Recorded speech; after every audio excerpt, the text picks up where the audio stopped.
लो जी असी मौजूद है पंजाबियों के सब नाल वड्डे इदारे पंजाब असैम्बली के बूहे ते अज असी इत्थे गल करांगे पंजाबियों की अपनी आवाज़ के हवाले नाल यानी पंजाबी अखबारात पंजाबी मीडिया के हवाले नाल कि हुकूमती सतह ते ओपोजिशन सतह ते पंजाब असैम्बली के ऐवान के अंदर लोग की सोचते हैं, हुकूमती अरकान की सोचते हैं, अपोजिशन के अरकान की सोचते हैं और की इस मुल्क पंजाबी मीडिया की कोई तरक्की हो सकती है। क्योंकि असी देखने हैं कि बाकी सूबों में पश्तो जो है उत्थे भी पश्तो के फरोग के हवाले नाल काम किया जाता, खैबर पख्तूनख्वा इस तरीके नाल सिंध भी सिंधी मीडिया को जो बड़ा प्रमोट किया जाता है। लेकिन बदकिस्मती से 62% आवाम का जो नुमाइंदा सूबा पंजाब है इत्थे पंजाबी मीडिया को वो हक नहीं दिता जा रहा जोड़ा देना चाहिए सी।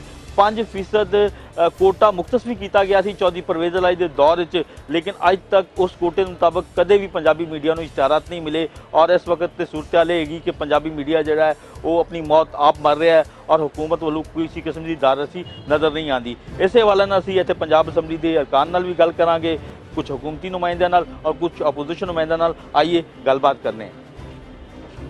पंजाब पंजाबी मीडिया के फरोग के हवाले में हुकूमत की इकदाम कर रही है और हुकूमती अरकान की सोचते हैं। इस हवाले में सरदार पाल सिंह साहब नाल अगे मसला रखने। सरदार जी थोड़े सामने सारी सूरत हाल हैगी, तुसीं पंजाब असैम्बली के इस ऐवान का हिस्सा बने हो और माशाअल्लाह तुहानूं पंजाबी जुबान तो उन्ना ही फखर है जिन्ना एक दूसरे पंजाबी नूं होंदा है क्योंकि साड़ी माँ बोली है। तो की कहोगे कि यह जो साडा पंजाबी मीडिया है इनू की इसका हिस्सा मिल रहा है, अगर नहीं मिल रहा तो तुसीं हुकूमती रुकन के तौर पर इनू हिस्सा दिवाने वास्ते की किरदार अदा करोगे? सब तो पहले तो मैं तुहाडा शुक्रिया अदा करना और मैंने बड़ी खुशी हुई है कि पंजाबी मीडिया असैम्बली में खड़ा है और एक पंजाबी नूं तक रहा भी है और पंजाबी दी नाल गलबात भी कर रहा है। पंजाबी मीडिया नाल बहुत सख्त पंजाबी बोली नाल ही बहुत सख्त ज्यादती हुई है। पंजाब दे विच रह के असी पंजाबी नूं बिल्कुल साइड लाइन किया, इवें किया असी कंध ना लाया होया, बस ये हिसाब है। मैं स्पैशली पंजाबी मीडिया ने भी इस तरह के जारी गल है इश्तिहारात दे नाल मीडिया चलता है और इस तरह के असी इन्होंने बिल्कुल प्रमोट नहीं किया। इंशाअल्लाह पिछली हुकूमत ने तो बिल्कुल ही बेड़ा बिठा दिता ना पंजाबी का, तो इस हुकूमत इंशाअल्लाह असी कोशिश करांगे असैम्बली फ्लोर पर गल करांगे पंजाबी वास्ते, पंजाबी मीडिया वास्ते, पंजाबी तालीम वास्ते, पंजाबी कल्चर वास्ते असी गल करांगे और इंशाअल्लाह कोशिश करांगे कि जिन्नी भी अच्छी बेहतरी ले आई जा सके। माँ बोली जबान है साढ़े घरां पंजाबी बोली जाती है, ईवन बच्चे साढ़े पंजाबी बोलते हैं। ਜਦੋਂ तक ਤੁਸੀਂ ਇਹਨਾਂ ਦੇ ਰਾਈਟ ਦੀ ਗੱਲ ਕੀਤੀ ਹੈ ਕਿ ਜੀ ਜਿਹੜੇ ਚੈਨਲਸ ਪੰਜਾਬੀ 'ਚ ਅਖਬਾਰਾਤ ਔਰ ਚੈਨਲ ਚੱਲ ਰਹੇ ਨੇ ਉਹਨਾਂ ਦੇ ਹਵਾਲੇ ਨਾਲ ਉਹਨਾਂ ਦੇ ਜਿਹੜੀ ਦੂਸਰੇ ਅਖਬਾਰਾਂ ਦੀ ਨਿਸਬਤ ਜਿਹੜੇ ਕੌਮੀ ਜ਼ਬਾਨ ਹੈ ਉਹਨਾਂ ਦੀ ਨਿਸਬਤ ਜਿਹੜੇ ਇਹਨਾਂ ਨੂੰ ਇਸ਼ਤਿਹਾਰਾਤ ਜਾਂ ਇਹਨਾਂ ਦੇ ਮਾਮਲਾਤ ਨੇ ਮੇਰਾ ਖਿਆਲ ਹੈ ਉਹ ਵੀ ਅੱਛੇ ਅੰਦਾਜ਼ ਹੀ ਤੈਅ ਹੋਣੇ ਚਾਹੀਦੇ ਨੇ। ਤੁਸੀਂ ਮੈਨੂੰ ਦੱਸਣਾ, ਮੈਂ ਆਪਣੇ ਮੁਤਲਕਾ ਮਿਨਿਸਟਰ ਨੂੰ ਰਿਕੁਐਸਟ ਕਰਾਂਗਾ ਇਨਸ਼ਾਅੱਲਾ ਤਾਲਾ ਤੁਹਾਡੇ ਨਾਲ ਬੈਠਣਗੇ, ਤੁਹਾਡੇ ਜਿਹੜੇ ਮਸਾਇਲ ਨੇ ਉਹਨਾਂ ਦਾ ਹੱਲ ਕੱਢਾਂਗੇ ताकि पंजाबी कल्चर में भी महफूज किया जा सके। मैं तो समझदा कि जनाब जरूर पंजाबी मीडिया नूं सराइकी मीडिया नूं तुहाकू जरूर तुहाडा हक मिलना चाहिए। 5% इश्तिहार नहीं, मैं तो आदा तो साडा होर भी इजाफा थी वे पंजाबी लैंग्वेज जिहड़ी है वो भी जींदी रहे, इंज ना होवे जो साडी माँ बोली जिहड़ी है साडे अगू बालां को आवे ही नहीं भाई है वो आई के ठीक है। पंजाबी नूं जिंदा रखना बहुत ज़रूरी है साढ़े सारे दे कल्चर वास्ते, साढ़े अपने वास्ते। साढ़े कोल इस वक्त मौजूद ने मियाँ महमूद रशीद साहब जोड़े सूबाई वजीर भी ने, उन्होंने को असीं जानने कि इस वक्त पंजाबी मीडिया के फरोग के हवाले नाल हुकूमत की पॉलिसी है और उन्होंने की इरादे ने। मियाँ साहब अस्सलाम वालेकुम, दसोगे कि इस वक्त पॉलिसी की कि पंजाबी मीडिया नूं जिहड़ा उन्होंने हक है उन्होंने देना हुकूमत कुछ प्लान रखती? ਅਸੀਂ ਵੀ ਆਪਣੇ ਤੌਰ ਦੇ ਉੱਤੇ ਵਜ਼ੀਰ ਆਲਾ ਪੰਜਾਬ ਨਾਲ ਵੀ ਗੱਲ ਕਰਾਂਗੇ ਔਰ ਅਗਰ ਹਾਊਸ ਵਿੱਚ ਗੱਲ ਚੁੱਕਣੀ ਪਈ ਤਾਂ ਉੱਥੇ ਵੀ ਗੱਲ ਚੁੱਕਾਂਗੇ ਕਿ ਪੰਜਾਬੀ ਮੀਡੀਆ ਨੂੰ ਉਹਦਾ ਜਿਹੜੇ ਜਾਇਜ਼ ਹੱਕ ਹੈ ਜਿਹੜਾ ਪਹਿਲੇ ਤੋਂ ਤੈਅਸ਼ੁਦਾ ਹੈ ਉਹਦੇ ਮੁਤਾਬਕ ਜਿਹੜਾ ਕੋਟਾ ਇਸ਼ਤਿਹਾਰਾਤ ਦਾ ਉਹਨੂੰ ਮਿਲਣਾ ਚਾਹੀਦਾ, ਬਾਕੀ ਮੁਰਾਦ ਵੀ ਉਸੇ ਤਰ੍ਹਾਂ ਮਿਲਣੀਆਂ ਚਾਹੀਦੀਆਂ ਨੇ। ਪੰਜਾਬੀ ਜ਼ਬਾਨ ਔਰ ਪੰਜਾਬੀ ਮੀਡੀਆ ਜਿਹੜਾ ਹੈ ਉਹ ਬੜਾ ਬੁਨਿਆਦੀ ਰੋਲ ਅਦਾ ਕਰ ਸਕਦਾ ਅਗਰ ਉਹਦੇ ਹਕੂਕ ਅਸੀਂ ਅਦਾ ਕਰੀਏ तो अगे बढ़ के पंजाब के अवाम के अंदर शऊर बेदार कर सकता। इस वक्त साढ़े नाल मौजूद ने पीपल्स पार्टी के पार्लीमानी लीडर हसन मुर्तज़ा साहब तो उन्होंने को जाना कि हसन साहब तुसीं दसो कि थोड़े सामने सारी सूरत हाल है कि पंजाबी मीडिया नूं ना तो वफाकी सतह पर कोई इश्तिहारात मिलते हैं ना सूबाई सतह पर, जबकि सिंधी मीडिया नूं भी मिलते हैं, पख्तून मीडिया नूं भी मिलते हैं। तो इम्तियाजी सलूक पिछले कई सालों तो जारी है। तुसीं अरकान असैम्बली रहे हो काफ़ी अर्से, तीसरी चौथी बारी पंजाब असैम्बली रुकन बने हो, तो तुसीं की किरदार अदा करोगे? अगर समझो कि गलत है ज्यादती है तो इनू ਕਾਸਮੀ ਵਾਸਤੇ ਕੀ ਕਿਰਦਾਰ ਦਾ? ਦੇਖੋ ਜੀ, ਇੱਥੇ ਮੈਂ ਪਹਿਲੇ ਤੇ ਇੱਕ ਕਲੀਅਰ ਕਰਨਾ ਜ਼ਰੂਰੀ ਸਮਝਣਾ ਵਾ ਕਿ ਸਾਨੂੰ ਆਪਣੀ ਅਸੈਂਬਲੀ ਦੇ ਅੰਦਰ ਮਾਂ ਬੋਲੀ ਬੋਲਣ ਦੀ ਇਜਾਜ਼ਤ ਨਹੀਂ ਹੈ। ਮੈਂ ਅੱਜ ਵੀ ਸੈਸ਼ਨ ਦੇ ਵਿੱਚ ਸਪੀਕਰ ਸਾਹਿਬ ਨੂੰ ਰਿਕੁਐਸਟ ਕੀਤੀ ਕਿ ਜਨਾਬ ਸਾਡੀ ਮਾਂ ਬੋਲੀ ਔਰ ਮੈਂ ਪੰਜਾਬੀ 'ਚ ਗੱਲ ਕਰਾਂਗਾ, ਤੇ ਸਪੀਕਰ ਸਾਹਿਬ ਨੇ ਕਿਹਾ ਕਿ ਮੈਨੂੰ ਸਮਝ ਨਹੀਂ ਆਉਂਦੀ ਪੰਜਾਬੀ ਦੀ, ਲਿਹਾਜ਼ਾ ਤੂੰ ਪੰਜਾਬੀ ਵਿੱਚ ਵੀ ਗੱਲ ਕਰ ਤੇ ਫਿਰ ਮੈਨੂੰ ਟਰਾਂਸਲੇਟ ਕਰਕੇ ਉਰਦੂ ਵਿੱਚ ਵੀ ਕਰ।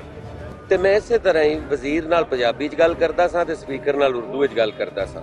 ਮੈਂ ਕੰਡੈਮ ਕਰਦਾ ਇਸ ਰਵੱਈਏ ਨੂੰ ਕਿ ਹਰ ਅਸੈਂਬਲੀ ਦੀ ਤਰ੍ਹਾਂ ਸਾਨੂੰ ਵੀ ਪੰਜਾਬੀ ਬੋਲਣ ਦਾ ਹੱਕ ਹਾਸਲ ਹੋਣਾ ਚਾਹੀਦਾ ਹੈ। ਸਾਡੀ ਮਾਂ ਬੋਲੀ ਹੈ ਔਰ ਪੰਜਾਬੀ ਜਿਸ ਤਰ੍ਹਾਂ ਖਤਮ ਹੁੰਦੀ ਜਾ ਰਹੀ ਹੈ, ਮੈਂ ਨਹੀਂ ਚਾਹਾਂਗਾ ਕਿ ਸਾਡੇ ਸੂਬੇ ਦੇ ਵਿੱਚ ਸਾਡੀ ਪਹਿਚਾਣ, ਸਾਡੀ ਮਾਂ ਬੋਲੀ ਨੂੰ ਖਤਮ ਕੀਤਾ ਜਾਵੇ।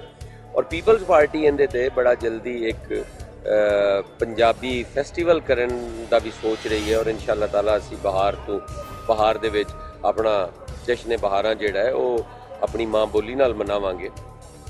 ਜਿੱਥੇ ਤੱਕ ਤਲਕ ਹੈ ਇਸ਼ਤਿਹਾਰਾਤ ਦੇਣ ਦਾ, ਤੇ ਉਹ ਨੂਨ ਲੀਗ ਦੀ ਪਾਲਿਸੀ ਸੀ ਕਿ ਇਸ਼ਤਿਹਾਰਾਤ ਜਿਹੜੇ ਦਿੱਤੇ ਜਾਣ। ਮੈਂ ਉਹਦੀ ਵੀ ਮੁਜ਼ੰਮਤ ਕਰਨਾ ਕਿ ਉਹਨਾਂ ਨੇ ਪੰਜਾਬੀ ਚੈਨਲਾਂ ਨੂੰ ਜਾਂ ਪੰਜਾਬੀ ਅਖਬਾਰਾਤ ਨੂੰ ਇਸ਼ਤਿਹਾਰ ਨਹੀਂ ਦਿੱਤੇ ਨੇ, ਤੇ ਇਸ ਗਵਰਨਮੈਂਟ ਦਾ ਤੇ ਇਹ ਹੈ ਹੀ ਨਹੀਂ ਹੈ। ਇਹ ਕਿਉਂਕਿ ਇਸ ਮੈਂਡੇਟ ਨਾਲ ਆਏ ਨੇ ਕਿ ਇੱਥੇ ਡਾਊਨ ਸਾਈਜ਼ਿੰਗ ਕਰਾਣੀ ਹੈ, ਇੱਥੇ ਡਾਊਨ ਸਾਈਜ਼ਿੰਗ ਕਰਨੀ ਹੈ। ਇਹਨਾਂ ਨੇ ਪਹਿਲੇ ਯੂਟਿਲਿਟੀ ਸਟੋਰਸ ਦੇ ਵਿੱਚੋਂ ਕੋਈ 12-13 ਹਜ਼ਾਰ ਮੁਲਾਜ਼ਮ ਕੱਢਿਆ, ਫਿਰ ਇਹਨਾਂ ਨੇ ਮੀਡੀਆ ਹਾਊਸਿਸ ਦੇ ਨਾਲ, ਸੇਠਾਂ ਦੇ ਨਾਲ ਜਿਹੜਾ ਮੁਤੱਕਾ ਲਾਇਆ, ਉਹਦੇ ਨਾਲ ਸਾਫਤੀ ਕਾਰਕੁਨ ਨੂੰ ਨੁਕਸਾਨ ਪਹੁੰਚ ਰਿਹਾ। ਮੈਂ ਕਈ ਚੈਨਲਾਂ 'ਚ ਗਿਆ, ਕਿਤੇ 4 ਮਹੀਨੇ ਦੀ ਤਨਖਾਹ ਨਹੀਂ ਮਿਲੀ, ਕਿਤੇ ਡਾਊਨ ਸਾਈਜ਼ਿੰਗ ਦੇ ਨਾਂ ਤੇ ਕੱਢ ਦਿੱਤਾ ਗਿਆ ਹੈ ਔਰ ਅਜੇ ਵੀ ਲਿਸਟਾਂ ਤਿਆਰ ਨੇ, ਹੋਰ ਵੀ ਡਾਊਨ ਸਾਈਜ਼ਿੰਗ ਹੋਣੀ ਹੈ। ਅਸੀਂ ਸਾਬੀ ਬਰਾਦਰੀ ਦੇ ਨਾਲ ਵੀ ਹਾਂ, ਹਮੇਸ਼ਾ ਬੀਬੀ ਸ਼ਹੀਦ ਨੇ ਵੀ ਉਹਨਾਂ ਦੇ ਹੱਕ ਲਈ ਆਵਾਜ਼ ਉਠਾਈ, ਅਸੀਂ ਉਹਨਾਂ ਦੇ ਫਾਲੋਅਰਸ ਹਾਂ। ਅਸੀਂ ਵੀ ਇਨਸ਼ਾਅੱਲਾ ਤਾਲਾ ਸਾਫੀਆਂ ਦੇ ਨਾਲ ਹਾਂ ਔਰ ਅਸੀਂ ਇਸ ਹੱਕ 'ਚ ਹਾਂ ਕਿ ਸਾਫਤੀ ਇਦਾਰਿਆਂ ਨੂੰ ਇਸ਼ਤਿਹਾਰ ਦੇਣੇ ਚਾਹੀਦੇ ਨੇ ਔਰ ਬਿਲਾ ਤਫਰੀਕ ਦੇਣੇ ਚਾਹੀਦੇ ਨੇ ਔਰ ਲਸਾਨੀ ਬੁਨਿਆਦ ਤੇ ਕਿਸੇ ਨਾਲ ਜ਼ਿਆਦਤੀ ਜਿਹੜੀ ਹੈ ਇਹ ਤੇ ਕਤਨ ਕਾਬਲੇ ਕਬੂਲ ਨਹੀਂ ਹੈ। ਮੈਂ ਉਹਨਾਂ ਦੇ ਇਸ ਅਮਲ ਦੀ ਵੀ ਮੁਜ਼ੰਮਤ ਕਰਨਾ। ਜੀ ਬਿਲकुल, हसन मुर्तज़ा ने भी खुल के हमायत की है और पंजाबी मीडिया के हवाले नाल चाहते हैं कि जिस तरीके नाल बाकी मीडिया को इश्तिहारात मिलते हैं, पंजाबी मीडिया को भी उस तरीके नाल इश्तिहारात दिते जाण।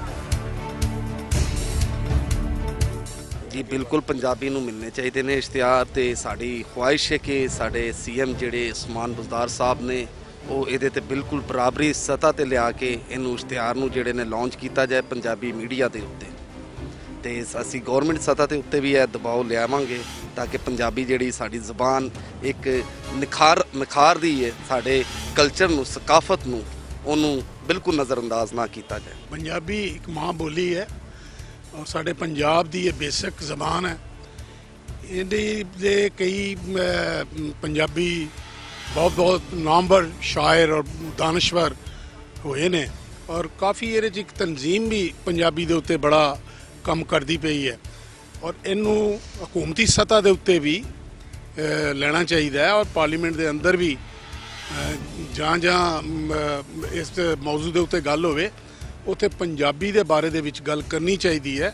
ये साडी मादरी ज़बान है और असी इस मादरी ज़बान नाल प्यार करने हैं और हुकूमत नूं भी एक पंजाब गौरमेंट होवे या सेंटर गौरमेंट होवे, उन्हां नूं पंजाब एक बहुत बड़ा सूबा है, 12 करोड़ आवाम का सूबा है। इहदे लई पंजाबी अखबार और प्रिंट और इलैक्ट्रिक मीडिया जिहड़ा है वो पंजाबी ज़बान का जिहड़ा उन्होंने उन्होंने तनासब के हिसाब नाल इश्तिहार देने चाहिए। मैं समझना जी बड़ी वड्डी ज़्यादती है और जिहड़ा मौजूदा गवर्नमेंट है वैसे तो सियासी तौर पर उंज ही मफलूज, उन्होंने पता कोई नहीं लगन दिया, डायरैक्शन लैस हैगी, लेकिन खास तौर पर पंजाब साड़ी मां बोली है और इन्होंने 5% की इन्होंने बल्कि बराबर का जो इश्तिहार है ने दूसरे सारे उन्होंने प्रमोट करना चाहिए, उन्होंने फरोग देना चाहिए। ये बड़ी बड़ा बेइंसाफी है तुहाडे नाल जिहड़े पंजाबी चैनल्स ने, वैसे तो सारे मीडिया को दबाया जा रहा है लेकिन खास तौर पर पंजाब के रहिंदे हैं पंजाबी मीडिया दबाना ये बहुत बड़ा जुल्म है। ਅੱਜ ਦੀ ਗੁਫ਼ਤਗੂ ਤੋਂ ਇਹ ਗੱਲ ਤਾਂ ਸਾਬਤ ਹੋ ਗਈ ਹੈ ਕਿ ਜਿਵੇਂ ਹਰ ਸ਼ਖਸ ਨੂੰ ਆਪਣੀ ਮਾਂ ਬੋਲੀ ਨਾਲ ਪਿਆਰ ਹੁੰਦਾ ਹੈ, ਐਵੇਂ ਹੀ ਇਸ ਈਵਾਨ ਦੇ ਹਕੂਮਤੀ ਤੇ ਆਪੋਜੀਸ਼ਨ ਅਰਕਾਨ ਨੂੰ ਵੀ ਆਪਣੀ ਮਾਂ ਬੋਲੀ ਪੰਜਾਬੀ ਨਾਲ ਪੂਰਾ ਪਿਆਰ ਹੈ और वो चाहते हैं कि पंजाबी जुबान को भी फरोग दिता जाए और इसके तहफ़ुज़ और इसके फरोग वास्ते पंजाबी मीडिया को भी उन्होंने पूरा हक दिता जाए। लेकिन क्या हुकूमत ये हक देवन नूं तैयार है? इस हवाले नाल असीं गलबात करना चाहते थे सूबाई वज़ीर इतलात फयाजुल हसन चौहान नाल, लेकिन वो इस इजलास आए भी लेकिन वो इस ईवान तो उंज ही पतली गली निकल गए जिमें कि वो सुबह कह रहे सन कि हमजा शहबाज जिहड़े ने वो पतली गली तो बाहर निकलना चाहते सन। बहरहाल हुकूमती मौक़िफ़ इस हवाले नाल की है ये सानू उदों ही पता चलेगा जो कि हुकूमत की वादे मीडिया पॉलिसी आएगी या सूबाई वज़ीर इत्तलात फ़याज़ुल हसन चौहान इस हवाले नाल सानू टाइम देंगे। कैमरामैन जिशान भट्ट दे नाल कमरुज़्ज़मान भट्टी, बुलेका टीवी, लाहौर।